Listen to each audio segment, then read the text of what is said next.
Expand the dang thing. Expand it. Expand it. Let's get 32 teams in the college football playoff. Okay, maybe not 32. That could be extreme. He's Zach Blackerby. I'm Brad Law, but do I have your attention? How fun would a 32-team playoff be? Or would it? Would it be fun to go to 32 or 24?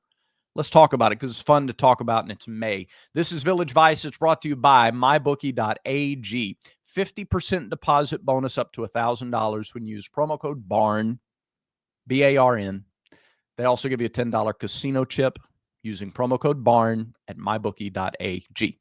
All right, Zach, welcome to a brand new week. What's a better way to start a new week than talking about an expanded college football playoff? There are proposals on the table. The success of the 12-team playoff made it pretty, like, it's not a matter of if, but when we add more games to this. So what do you like? And it felt that way as soon as it jumped to 12, right? Like you go straight from 4 to 12, and then it's like, okay, but does this really make sense? And I think 16 is honestly the perfect number. How you get to those 16, I don't know if I'm in full agreement with what's probably going to happen, but I still think it'll be better than what we currently have. Yeah. And there's a couple of different schools of thought. So let's start with a baseline. We're going to go to 16. Should there be automatic is there an automatic number of spots for different conferences, or is it still your automatic qualifiers and then everything else is best available? How do we want to play that going forward? Because the SEC and the Big Ten want to guarantee a number of spots. I thought Kevin Skarbinski had a pretty interesting article. I didn't read it because it's behind a paywall, but the premise is the SEC's better off without automatic numbers of spots because it's always going to have the most best available. So what's best for college football? To take the best available or to have a number of spots locked in? We didn't have the most last year, did we? Am I tripping? We had 3. Texas, Tennessee, Georgia. Okay. And the Big Ten had 4, right? Big Ten had Penn State, Oregon, Ohio State. Did they have 4? Indiana. So they have 4. Yeah, so but that's in a 12. If you expand to 16. Yeah, then Bama gets in, right, in this scenario. The thing I like most about Ross Dellinger's report of support for a 16-team bracket, 4 SEC, 4 Big Ten, 2 ACC, 2 Big 12, 1 group of 6, 3 at large. So you could, in theory, have another one. Notre Dame's probably going to get one of those 3 most years, you would think. Yeah. But then he adds, with a season-ending interleague play-in game, 3rd place versus 6th, 4th versus 5th. And I don't have it in front of me, but I assumed it would be Tennessee versus Ole Miss and then Bama versus LSU. So you're essentially getting 6 teams into a playoff caliber situation. Yeah. Yeah, it may not be called a playoff. It might be, or maybe it's a wild card game or something like that, but they're still in. The wild card teams in the NFL, those are playoff games. So, I think I kind of like that. And it gives some added stakes to a game that is, it's still a playoff game. Anything you can do where the game means something more. You lose and you're out. Then that adds some drama. And that's what they're looking for. They're looking for conflict and drama leading up to the game, even if the game itself isn't particularly exciting. Right? Because we saw that in a lot of these playoff games. They weren't particularly close. But you're not selling the game. You're selling the drama leading up to the game. Yeah. So I'm okay with this idea that more games matter. 100% okay with that. I do... but if we do this, we are just totally punting the notion of conference championships. And I don't think I love that. I get it. And I don't have a strong argument for why we should keep them, at least in the SEC and the Big Ten. And even for the ACC and the Big 12, if they're getting 2, I guess they would do 1 versus 4 and 2 versus 3 if they wanted to, or do you just send the 2 teams that would play in your conference championship? Do you play it and then send them anyway? Like, I don't know. It all just seems kind of silly at that point. Some people hate the idea of the NFLization of college football. There's like people bristle. You can feel it. Even when I say that, I can tell there's some people who kind of wince and they don't like that idea. But we are headed there, and we've been headed there for 20 years. So as a Patriots fan, how excited are you about divisional regular season championships? Like, how much emphasis do you put on it? Do you remember the games where you clinch the division championship? No, but I think I might the next one, because I mean the stretch that they went, with Tom Brady was just, it was okay. Like it was Super Bowl or bust both years. When Drake gets his first one, I think it might be different. I think the scheduling and the playoff structure of the NFL was perfect. I don't like just the 1 seed getting the bye. I don't like what they did there, but I think it was perfect the way they had it. With 6 and 6, 1 and 2 seeds on both sides, AFC and NFC get a bye. I thought that was perfect. Yeah. The issue, though, is there's so many different variables when it comes to college football. Mm-hmm. And so there are some aspects of this where they're acting like everything's the same from conference to conference. And then there are other things where they are aware that there's differences. Sure. But they're not consistent with either. So to me, I mean, even within the SEC, like if you look at Auburn's schedule, they're still not playing Ole Miss, Florida, LSU. It's Tennessee. Right. I mean, it's still like a South Carolina, a team that a lot of people are kind of saying, is a trendy, exciting pick. Texas. And so even like within this conference, the scheduling is still like majorly, like it doesn't make any sense. Yeah. And there's not an obvious fix because these conferences are so big now. Right. And so unless you want to make the conferences individually act as an AFC or an NFC like you see in the NFL, we're just not going to get, like, it's not the same. The numbers are too big. Yeah, they are. They are too big. Like we talked last week about this Project Rudy and how they wanted 70 teams. But if you did it that way, and if it was all one organization, or even if you took all the P4 conferences, which sounds like it's close to Project Rudy, I don't know what all the total of those teams are. I assume it's close to 70. It's probably actually way less. Now that I think about it. But still, if you have all of that as one entity, you can then break it up into divisions and make the scheduling as far as who you're competing with in your division, and then maybe in your conference, and then whoever you're seeded with to like potentially play in the postseason. At least then it's consistent. But a team that goes through the SEC and then plays a Clemson that was a cakewalk through the ACC, it's just not the same thing. Have you looked at Clemson's schedule? No. If they don't go 12-0, it'd be like, pull it up. It looks like you are. Yeah. It's insane. And some of those you've got to be like, oh, well, they play FSU. And it's like, well, come on. Like some of the names you feel like are better than they actually are. But Clemson's schedule, do you have it? It's like, if they don't go 12-0, what are we doing? All right. So Clemson opens up at home against LSU. That's a tough game. Then what? Okay. They've got to go to Georgia Tech. They've got to play at Bill Belichick's North Carolina team. I don't know the point you're making here. They're basically like the Patriots light. And then they've got to play at Boston College, and they host SMU. Hosting SMU and LSU, like those, that's their season. Are those two games? They're at Louisville and at South Carolina. I mean, those are a solid, like between them, they probably have 10 total wins. Louisville and South Carolina when those games are played. So maybe there's double-digit wins right there. I see what you're saying. That's different. That's different than going to Oklahoma, A&M, Alabama, and Georgia on your schedule. Yeah. And this is even a lighter year for Auburn's schedule than it's been in the past. Right. Yeah. Right. Yeah, I get your point. But it's just it's just apples and oranges as far as like what we're using to grade these situations. But that's what's, again, I don't think you can have both. You're either going to have to accept an NFL model where there are years when one division is clearly the worst and another is clearly the best. But you know what you have to do Yeah. going into it. And that's why I like the automatic qualifiers so much, the way they currently are. And it sounds like that's going to change to some extent. But I do love, okay, I know going into the season, if I win the Big 12, I have the chance to play for a national championship. Yeah.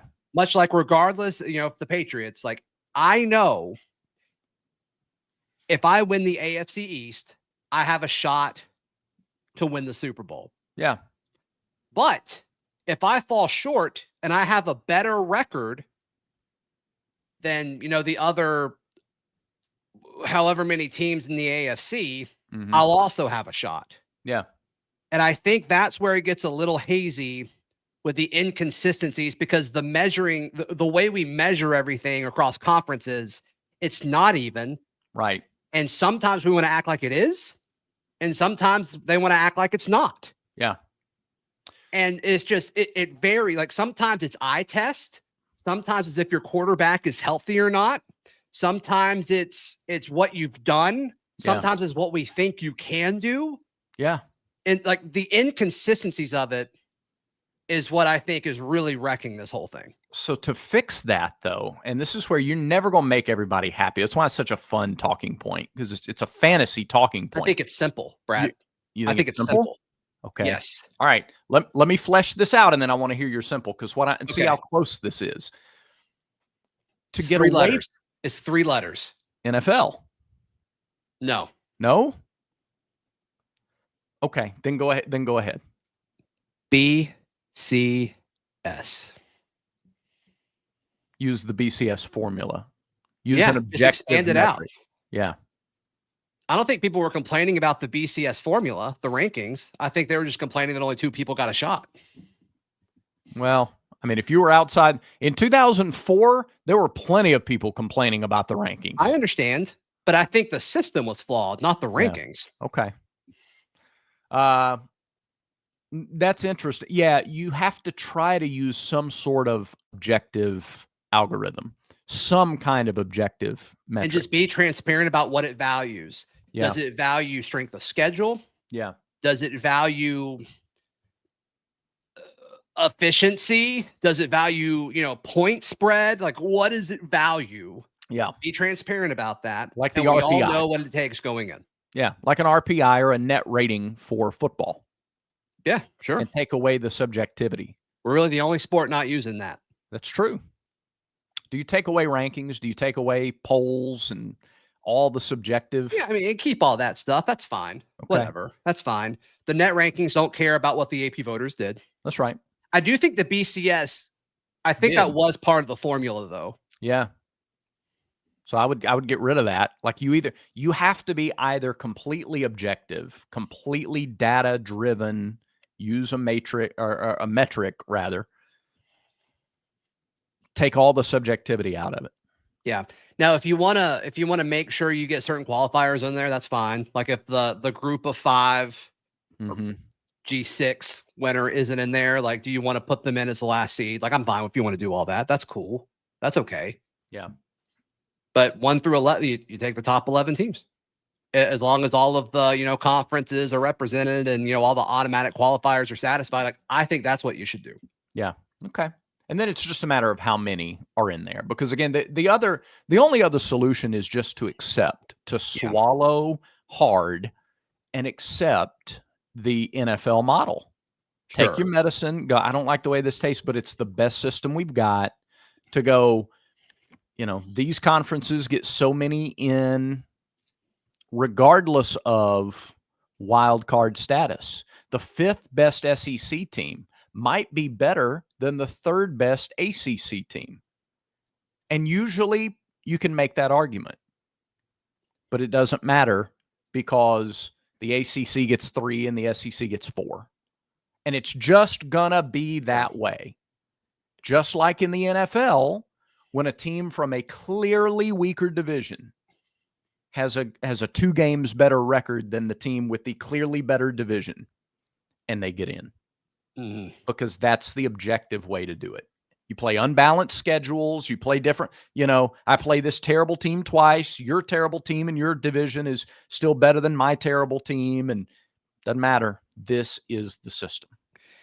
Yeah, I mean, nobody really complained. I think it was 2008, where you had teams that were 11-5, but they didn't make it to the playoffs, and then you had I think it was Seattle that was 7-9. Which, funny enough, they ended up. I think they beat the Saints that year. That was the Marshawn Lynch run game, if I remember correctly. But yeah, but nobody complained because, going into it, if you win your division, even if your division's cheeks, you still got a shot. You still got a shot to win it. So that's right.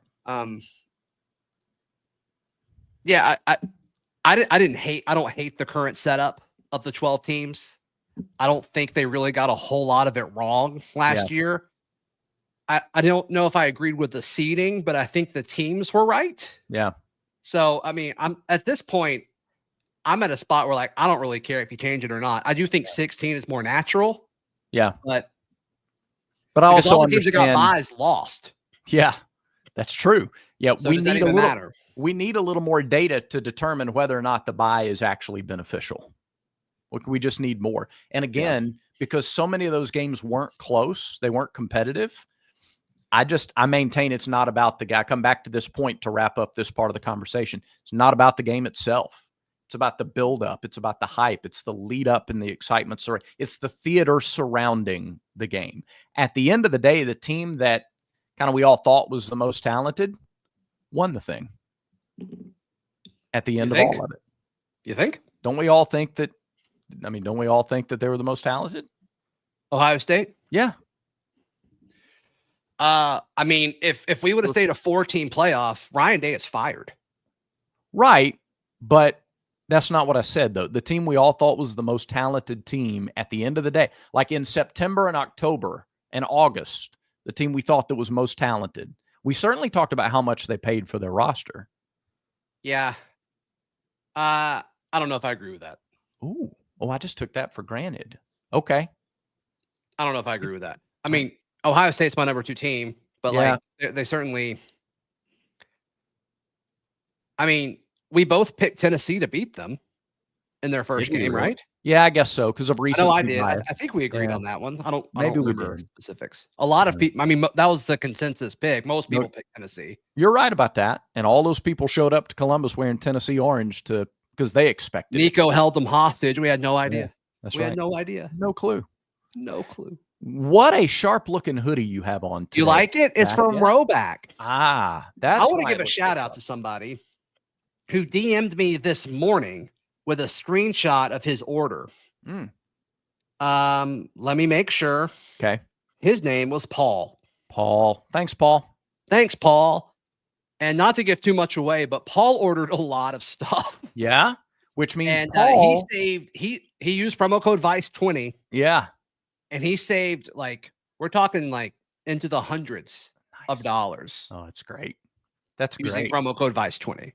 Because he got 20% off. So basically he got some stuff for free. I hope Paul views it that way. Yeah. I hope he puts on a quarter zip and he's like, you know what? Brad Law bought this for me.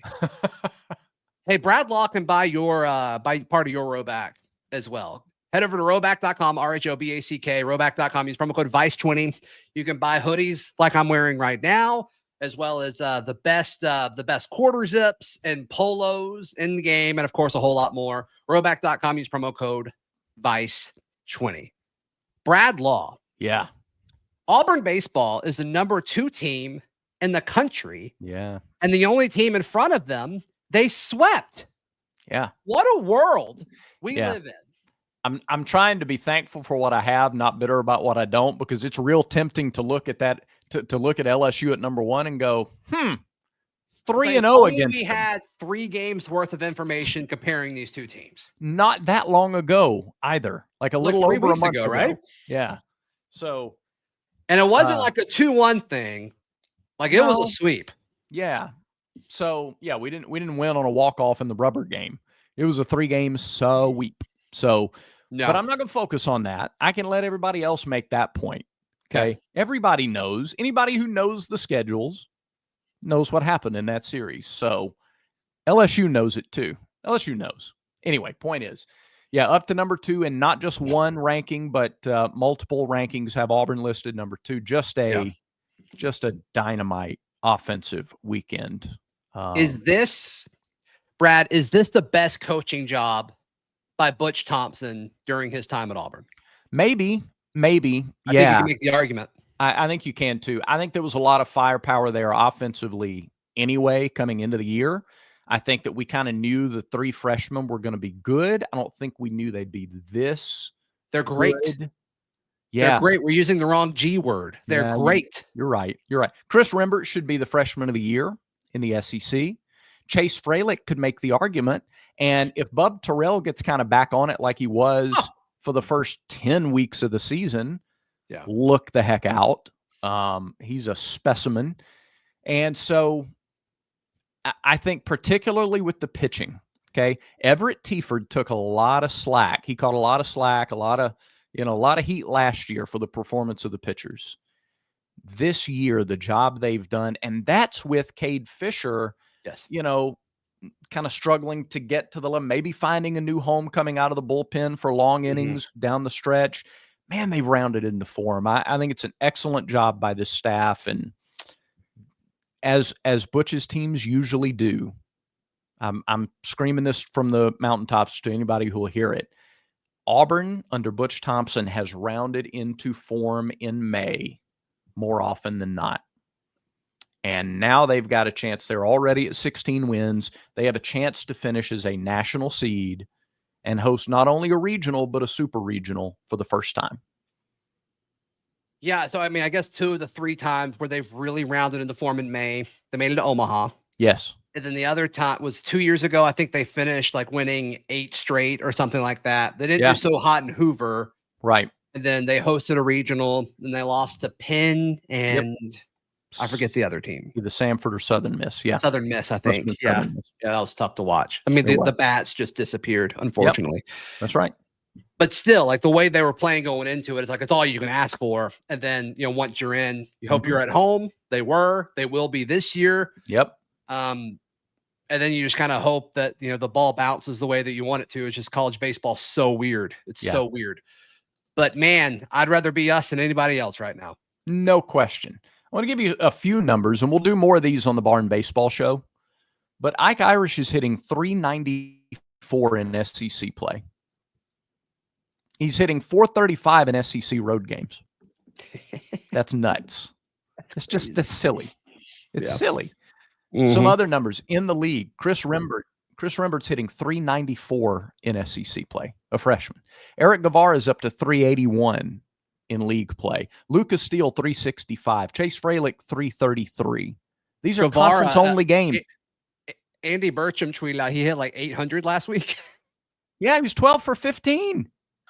What? That's crazy. Had 3 4-hit games over the weekend. You know how hard it is to have a 4-hit game? It's ridiculous, man. You know the last player to have 3 4-hit games in an SEC season? This is not a series. Not a series. Mm-hmm. 3 4-hit games in an SEC season. In a season? Yeah. I don't know. Gabe Gross. No way. Yes. How about that? This team, man. Wow. That's crazy. They bounced back. And we've had some offensive forces over the years, too. Yeah. 2010 team didn't have guys do it. Yeah. No, they haven't done it. So this team, they didn't let the Georgias, again, I'll talk more about this on the Barn Baseball Show, but they didn't let the sweep at Georgia identify them. They came back and they won 5 of their next 6 conference games. Mm-hmm.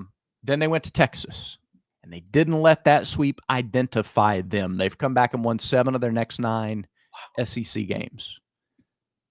You can win in life when you don't let your losses become your identity. I love that. And this team has been the embodiment of that to this point. Come on. Let's go. Yeah. Let's go. This team is so fun.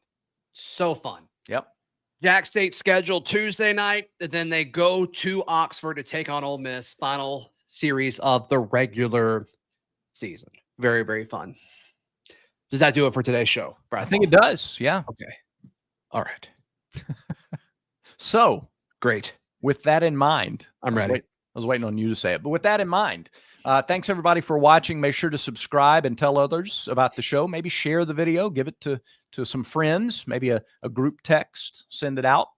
And we appreciate it. Remember, until next time, everyone has vices. Make sure Village Vice is one of yours.